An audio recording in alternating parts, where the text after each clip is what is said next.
quem está apontando algo over St Eustatius. St Eustatius também se faz com Boneiro, tem bes. Saba também, tá?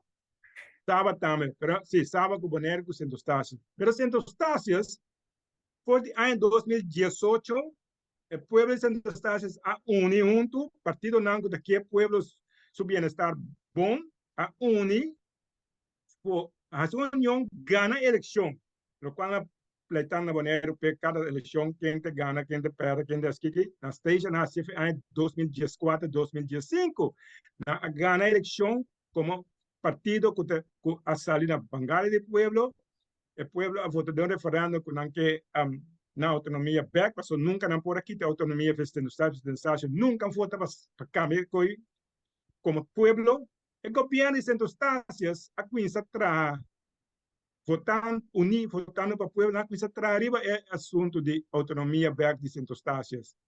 A contratar advogado internacional. Hulanda vira esportivo. Hulanda stop não cena, stop comunicar com St Eustatius. Stop de uma St Eustatius. So Hulanda tem tur budget de tur islanan gara, ao que tem essa isla mais grande não também, body budget control, pero coisa algo impossível no mundo moderno. Pero anyway, lá não sigue para St Eustatius. St Eustatius, Hulanda põe pressão para stop o líder aqui. Líder não tem coragem.